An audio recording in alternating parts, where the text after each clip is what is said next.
நாம் தமிழர் கட்சியோட சீமான் என்ன சொல்றாரு, இந்த முதல் 3 மாசத்துலயே கிட்டத்தட்ட 21,000 கோடி அளவுக்கு நீங்க கடனை வாங்கிருக்கீங்க. அப்ப நீங்க ஒரு தூய்மையான ஆட்சி நடத்துறேன்னு சொல்றீங்க. இவ்வளவு கடன் 3 மாசத்துலயே வாங்கினா இன்னமும் இந்த ஒரு ஆண்டுக்கு 1,22,200 கோடி வாங்குற பினான்ஸ் செக்ரட்டரியோட பிரஸ் மீட்ல சொல்லியிருக்காரு. இதை நீங்க எப்படி எதிர்கொள்ள போறீங்க? இல்ல, கடன் வாங்குறது தப்பு இல்ல, திரள் நிதி தான் வாங்கக்கூடாது. திரள் நிதி தான் வாங்கக்கூடாது.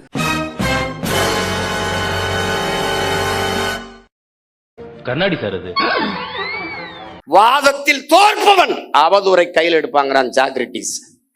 இவன் அறிவு கட்ட மேலவன். நம்ம கேள்விக்கு பதில் தானே சொல்லணும், சொல்ல தெரியாது. திரள் நிதி நம்மட மக்கள் இயக்கம் மக்கள்கிட்ட இருந்து தான்டா பெற முடியும். நீ வாக்கு என்ன நீயே வாடா குத்திக்கிட்ட, மக்கள்கிட்ட தான்டா கேட்ட.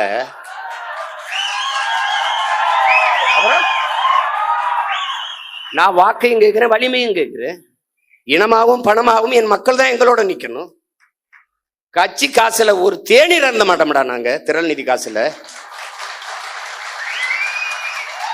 இன்னும் கார் வாங்கிட்டா இன்னும் உங்க ஆத்தா பத்தா தாலி எடுத்து வித்தாடா வாங்கணும். என்னடா பென்ஸ் கார் வாங்கிட்டாரு சீமான். பென்ஸ் கார் பிளைட் வாங்கி ஓட்ட போய் பிளைட் சொந்தமா பிளைட். எங்க அம்மா தமிழ் செல்வி சொன்னாங்கல்ல, சோழனா பை போட்டு தேஞ்ச ரப்பர் செருப்பை போட்டுக்கிட்டு அப்படியே பழைய ஜிப்பா போட்டுக்கிட்டு இப்படிதான்டா பேசியிருந்தான். 7 லட்சம் மக்களை திருச்சியில திரட்டி தமிழ் தேசிய அரசியல் பக்கம் நிறுத்துக்கான ஒரு சாதாரண மகன். ஏண்டா எங்களை இந்த சும்பப்பல் உலகம் பூரா எத்தனை கோடி மக்கள் எங்களை உயிரா நேசிச்சு பெத்த பிள்ளை போல நேசிக்க எத்தனை பேரன்பு கொண்ட எங்க சொந்தக்காரர் இருக்கான்.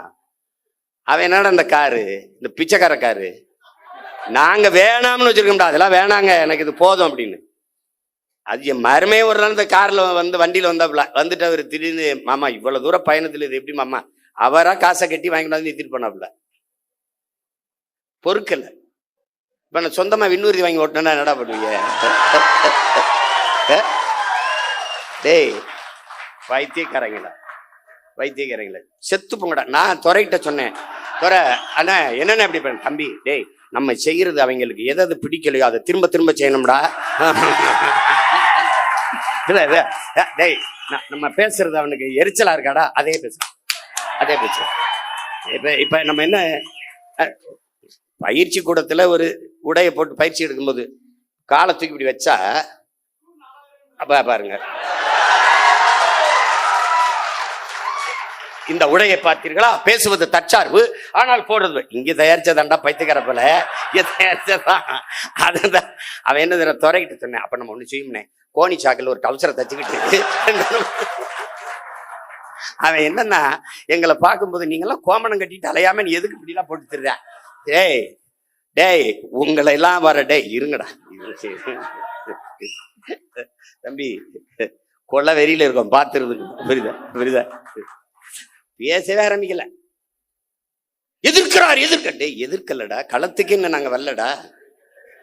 வந்தா என்னடா அவங்க சில கேள்விகள் கேட்கிறோம். சில கேள்விகள்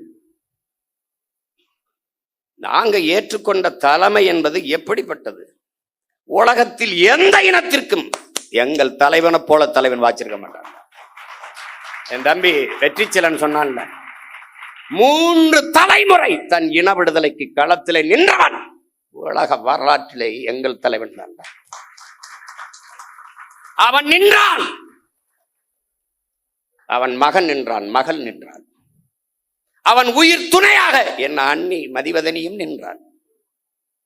இறுதி கட்டத்தில் தன் தாயும் தந்தையும் களத்திலே கொண்டு நிறுத்தினான், தன்னோட வைத்திருந்தான்.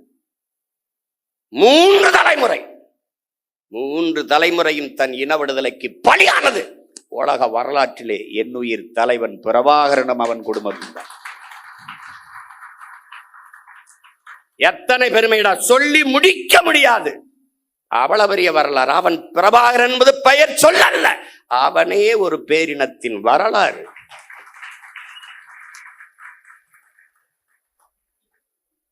அவன் நாங்கள் ஏற்றுக்கொண்டிருக்கிற தத்துவமாகவே வாழ்ந்தவன், கற்பித்தவன் அல்ல, வாழ்ந்தவன். அடிமை வாழ்வினும் உரிமை சாவு மேலானது. இது பன்னெடுங்காலமாக எம்மின முன்னோர்கள் வாழ்க்கையிலிருந்து எங்களுக்கு கற்றுத்தந்தது. உயிரை இழக்கலாம், உரிமையை இழக்கலாமா? ஏன்? உயிர் என்பது தனிப்பட்ட ஒருவனுக்கான இழப்பு, உரிமை இழப்பு ஒட்டுமொத்த தேசிய இனத்திற்கான இழப்பு. எனவே உயிரினும் மேலானது எமது உரிமை.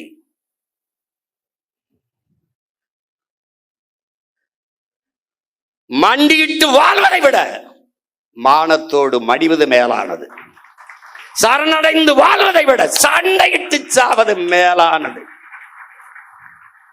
இதாண்டா மான தமிழனின் கோட்பாடு. தமிழுக்கு அமுதென்று பேர், அந்த தமிழ் இன்பத்தமிழ் எங்கள் உயிருக்கு நேர்னு பாடினா புரட்சி பாவலன்.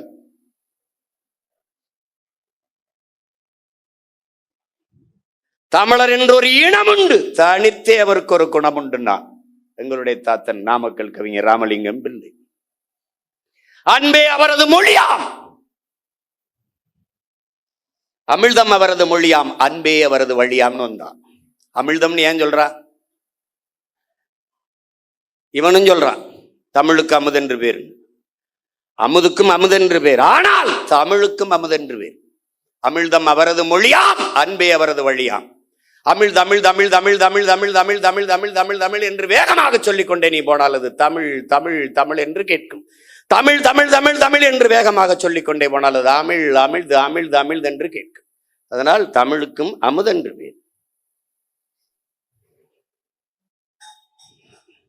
தமிழர் என்று ஒரு இனம் உண்டு, தனித்தே அவருக்கு ஒரு குணம் உண்டுன்னா அதோட நிறுத்திட்டான் அவன்.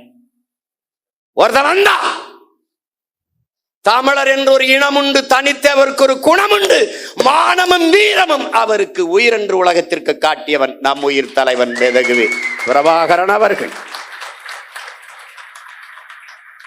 என்ன பெருமைடா உனக்கு இல்ல? யாரா நீ? தமிழன் பெருமைக்குரியவன். காரணம், தமிழ் பெருங்குடியில் பிறந்ததனாலேயே தமிழன் பெருமைக்குரியவன் நம் புரட்சி பாவலன். நீ யாரா? நீ தமிழன். நான் தமிழன், நீ தமிழன். அந்த திமிரும் நிமிர்வும் வந்து விட்டால் நம்மளை ஒரு பய வீழ்த்த முடியாது. ஏன் போட்டோம், எதுக்கு போட்டோம், வேட்பாளர் எவன் படிச்சிருக்கானா, யாரு இவரா இவரா நம்ம ஒரு எம்எல்ஏ அவருக்கே தெரியல. இவர் சீட்டு கொடுத்தோமா ஜெயிச்சாரா, இவர் மந்திரியா,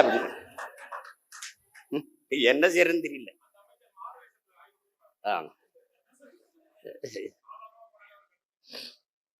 ஏதோ நாய் திருட்டு போயின்னு கடிச்சு விடாம இருந்தா சரிதான்.